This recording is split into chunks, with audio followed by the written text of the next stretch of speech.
Hello, everyone. Welcome back to the podcast. In today's episode, I'll be speaking on specifically the cost of not intentionally improving your life. So the question is, how will you feel 1 year, 3 years from now if you do not make any adjustments? See, that question is very powerful, and many people will not take out a piece of paper and actually answer it seriously. I mean, you can ponder on it. That counts. But to really dump your thoughts and express them, get them out of the mind, they are clearer once you've written them down. If you do this, you're taking action immediately. And there's nothing more beneficial than taking action. No matter how small the step is, you take action, it's inevitable that you improve.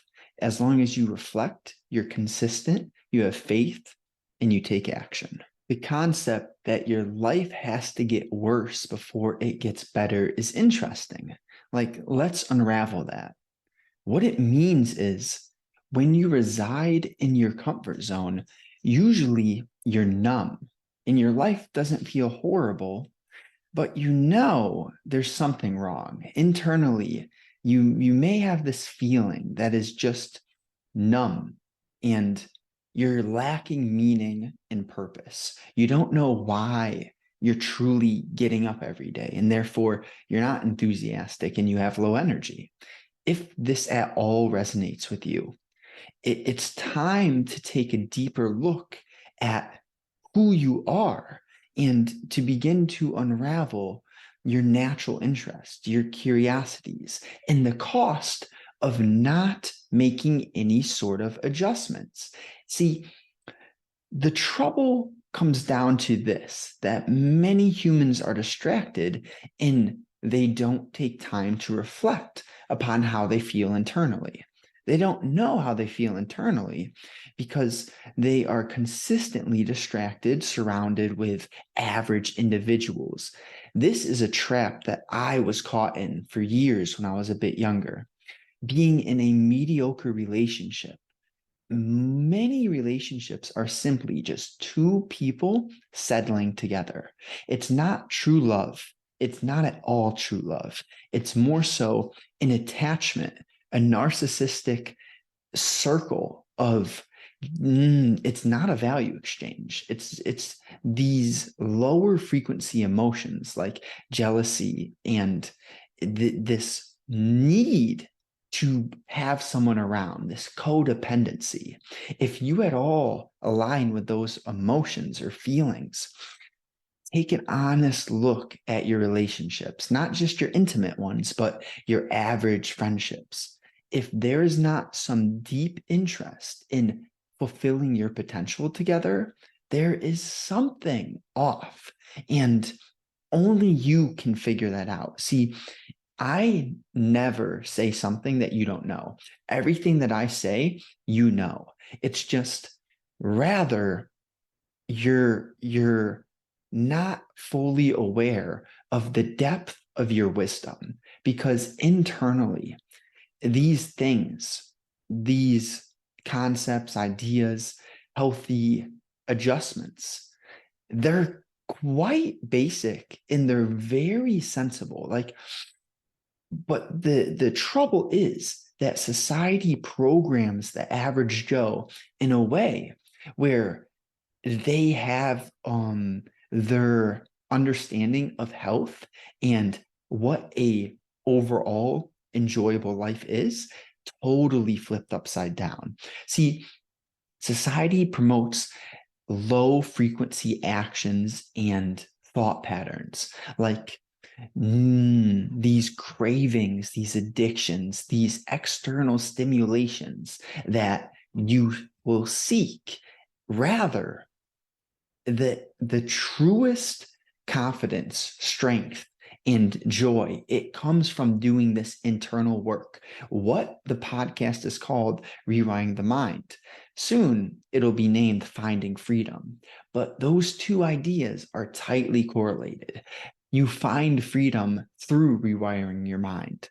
I I'm not going to release why there's a change coming, but you'll find out eventually.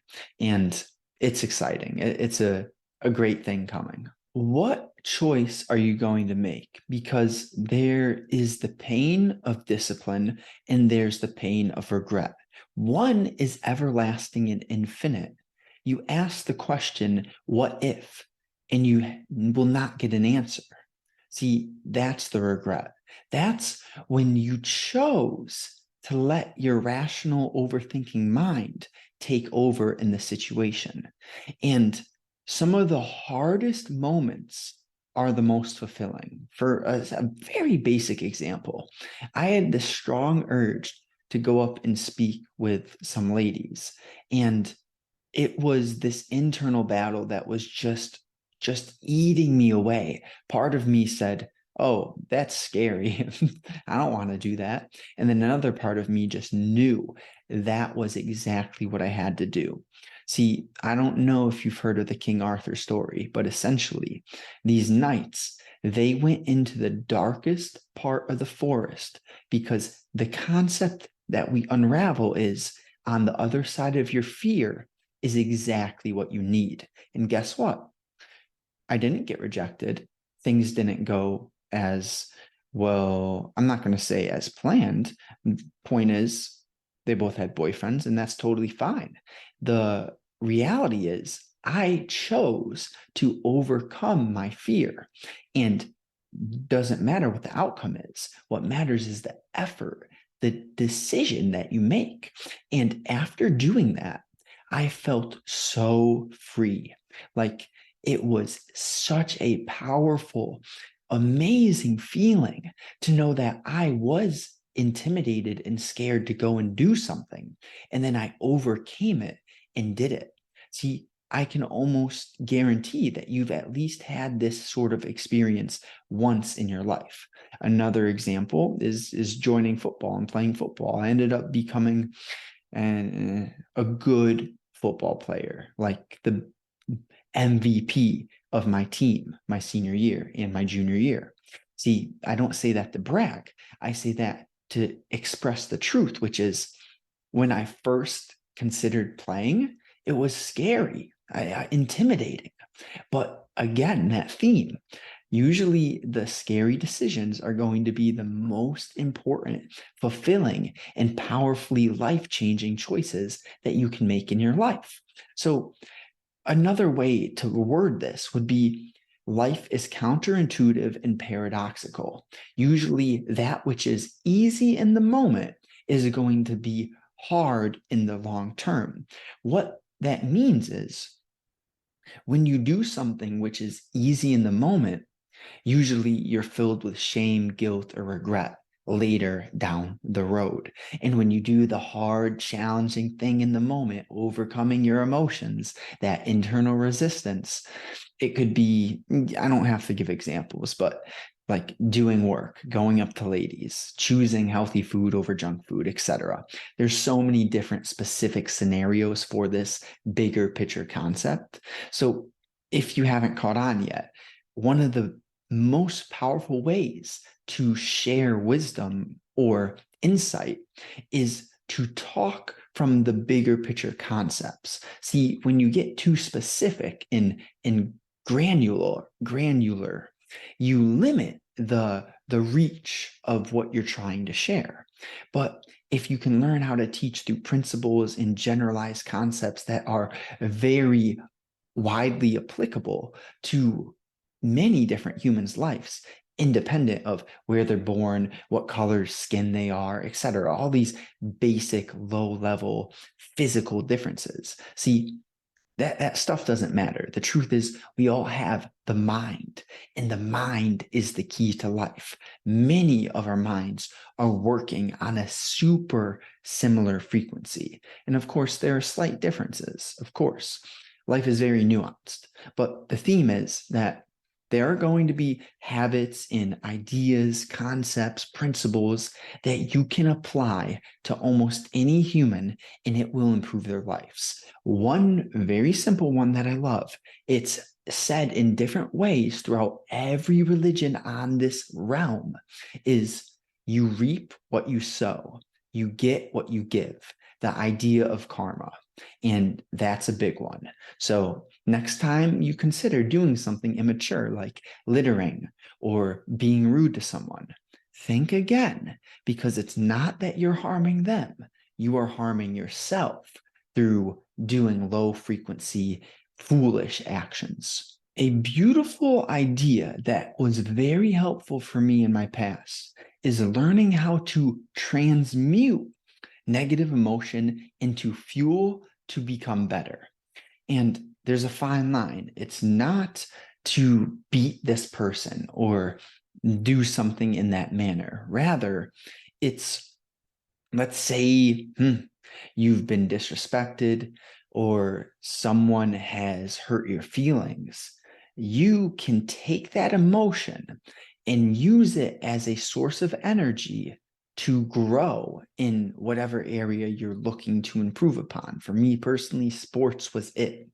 And through this athletic pursuit, I was able to turn scenarios around and say, they did this to me. I'd use quotes because I'm no longer a victim. But at that point in time, I had more of a lower quality mindset.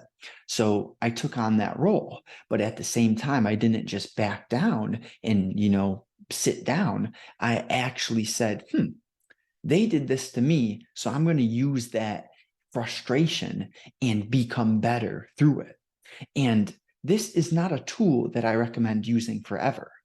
There will come a point where you get past that, where you no longer ever consider yourself a victim. But if that at all feels like it could be helpful, it was very helpful for me. And there's the smallest tricks can be oh so powerful. It's this general concept which is called the reframe. And if you are feeling any sort of pain or doubt in your life, you can use this reframe in a beautiful way where, let's say you're not super confident. Well, let's think big picture. Would you like to stay that way? Or would you like to use that truth that you're lacking confidence and actually spin it into this ability to say, you know what? Okay, this is how I feel, but I don't want to feel this way anymore. Therefore, let's take some action. So pragmatically, how do you build confidence? There's many ways, there's many avenues to have confidence in. But if we're coming from the bigger picture, the bird's eye view, confidence can be spoken about in a holistic view. So this means taking care of your body, becoming physically strong, aesthetically pleasing.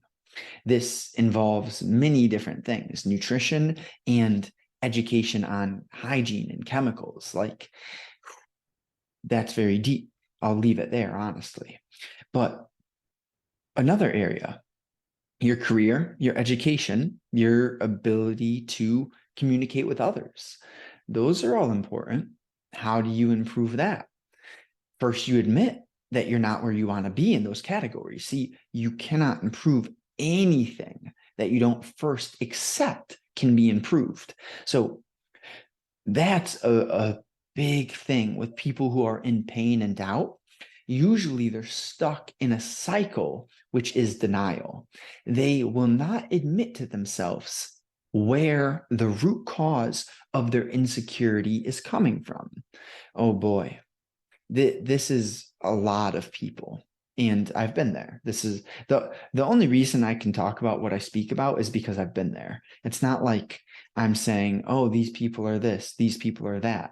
No, it's I came from that place and I know how it feels to live with a certain mind. And now that I've evolved through that ego stage, if you're unfamiliar with ego development, check it out. Actualize.org, Leah Guru, amazing stuff.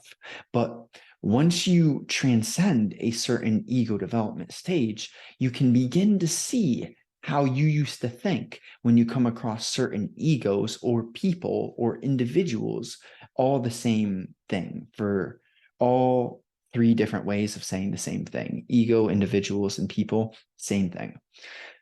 What this means is you'll find, I see where you're at. I used to think exactly like that. This is interesting. And you don't make them feel bad for it. This is the thing. With stages in development, it's not that where a developed ego is versus a lower developed ego. It's not that one is above another. Rather, there are these stages and everyone's at the right place at the right time. See, I don't want to go too deep here, but the reality is that we all come from one source. And this is my little riff with religion. See, if you are capable of learning from all religions, you got something going. That is called being open-minded. And the opposite of being open-minded is being in denial or being closed-minded.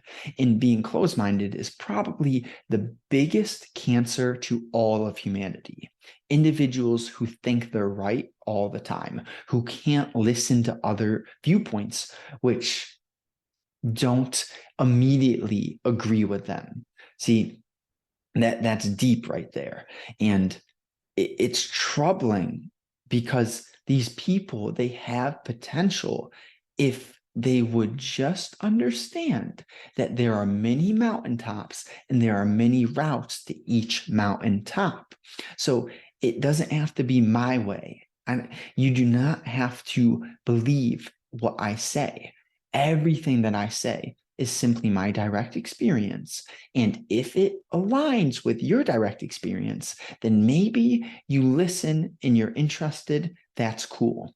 But the theme is that we have to be capable of considering, well, maybe there's some truth in that, truth in that, truth in that. You get my point. There are so many different ways of saying the same thing. So flexibility, versatility, openness, those are amazing traits. Balance, patience, persistence, reflection, amazing things. The opposite of those, envy, arrogance, jealousy, I'm right, I'm always right, cutting people off in communication, speaking so fast. See, there's a difference between like interacting in a friendly manner, speaking fast, like, hey, yeah, or cutting people off in conversation, not being capable of listening, allowing someone to finish what they're saying. So everything that I speak about is very nuanced because life is paradoxical. It's counterintuitive. There are two sides to the coin. See, Alan Watts says this: if the waves of life did not occur, if we did not have down phases in our world, how would we know what an up phase feels like? If you had a blank sheet of paper, how would you know what, how do I phrase this?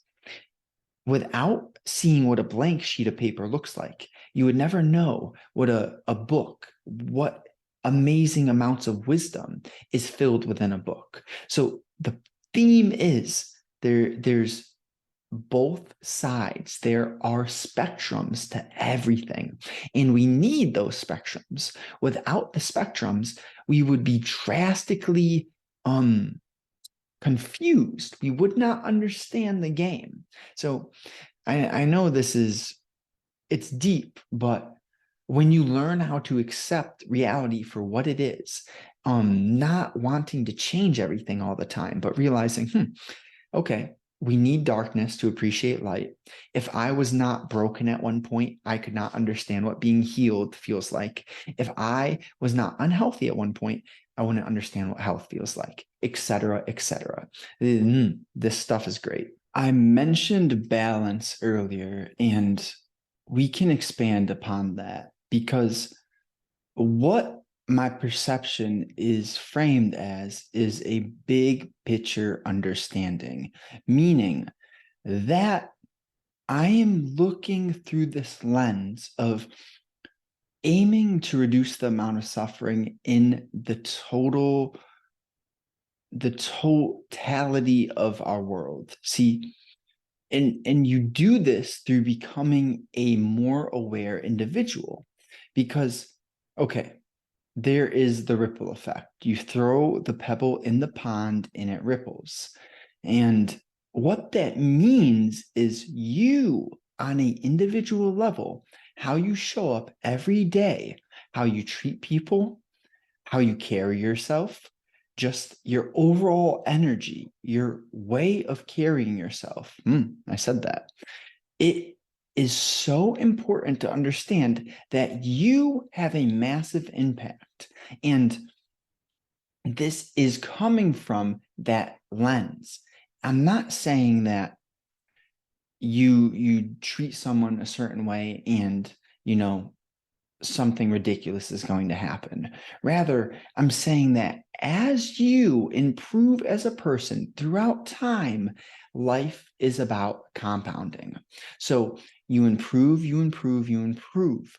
And therefore, every single day, each person that you come in contact with is going to just have a little bit of a better future, a better day, simply due to you and your energy. And I'll go deeper. What this means is that how you make someone feel, they are going to make someone else feel a certain way. And if you make someone feel positive, the likelihood that they spread that energy to someone else increases. And same thing goes vice versa. So that is a simple way to put it. If you make someone feel good, the likelihood that they make another feel good increases. I like that. And what is balance in a bigger picture? It's not this fake thing where you just show up overly optimistic, extra cheery. No, that is a sign that someone is hiding something deep within. Rather, the truest energy is just felt. When someone doesn't sugarcoat things, but they're also not rude. It's this beautiful balance of understanding when to be real, when to be gentle, and that is a nuanced differentiation. You don't just learn this automatically. It comes from direct experience. It comes from you making a mistake, treating someone poorly, acting in a way that leaves you feeling a certain way, and then you take the time, the responsibility to reflect upon why you feel how you feel. Because I heard this from Wes Watson, and it reigns true for all of humanity. Negative emotion is not at all a bad thing. See, whoever created this world, let's think for a second. All of your internal organs, you do not control that. There's so much going on that you do not control. For example, Alan Watts goes, without bees, there are no flowers. You will never see flowers in a place without bees. Therefore, a flower and a bee look very different on the physical surface. But deeper, if you look deeper, a flower and the bee, they're the same exact thing, because one cannot exist without another. So the point is that the theme of balance is very wide-ranging and it is complex. If we will look a bit deeper into everything, you'll start to realize that it is all connected. Not a single grain of dust is out of place on this universe. And that's a beautiful thing to accept. And it's very hard when you are wrapped up in your sense of I, yourself, your ego.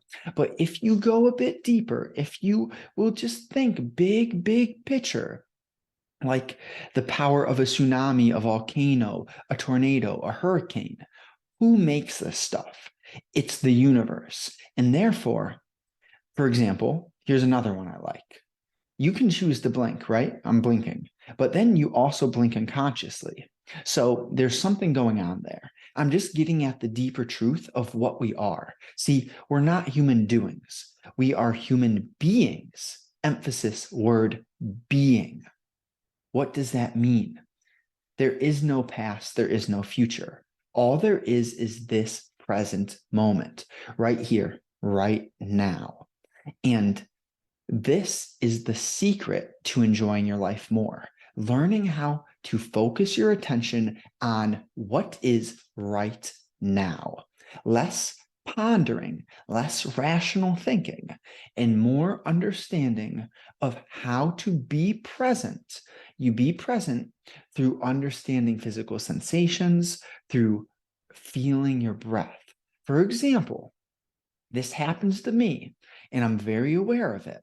When something is said, when I hear aggressive words, rudeness, I get this tenseness, this friction inside of my being, and you feel it.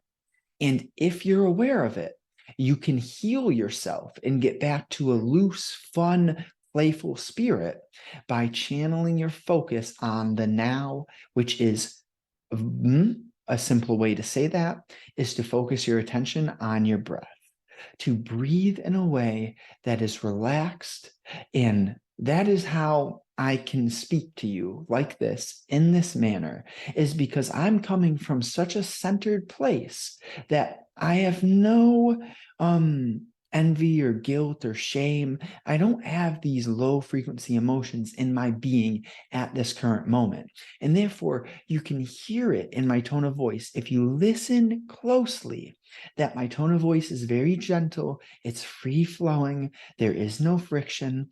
You see, that is coming from this center that I've created through a massive investment in understanding the most fundamental concepts, which are physiology, psychology, etc. But those are two of the most powerful things that anyone can understand. And balance goes into both of them. Balance goes into everything. It is not just a, take a square, cut the square in half. That's not what balance is. Balance is much deeper, much more complex. It is the understanding that there are phases in life, many phases.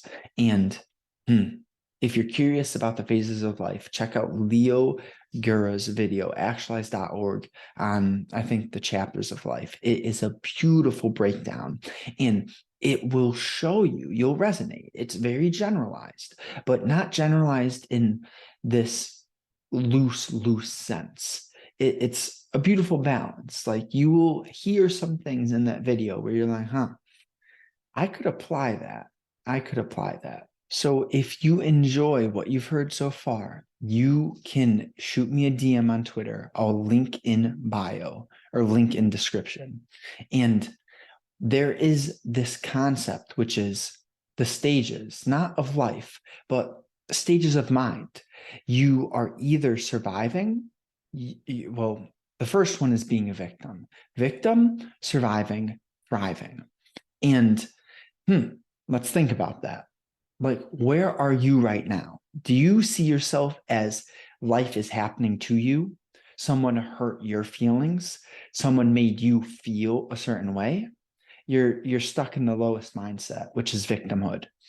Next, you'll transition into surviving, where it's still partially victimhood, but you're at least like churning. You're not giving up. You're not the victim as much. Rather, it's like, I feel this way, but I'm still going to do what I have to do. That's better than being a victim. And then you get to the thriving place where it's like, they said this. Well, that's what they said. Now I feel how I feel. Let's unravel why I feel the way I do, because how I feel is my absolute responsibility. See, no one is responsible for how you feel except for you. This is one of the most powerful realizations you can come to, because when you begin to take full responsibility for your entire life, your circumstance, your feelings, etc., you create meaning, because you realize, I am the creator of my life. Therefore, what I do on a daily basis, every vote that I make, every decision that I make, it matters, and it matters deeply.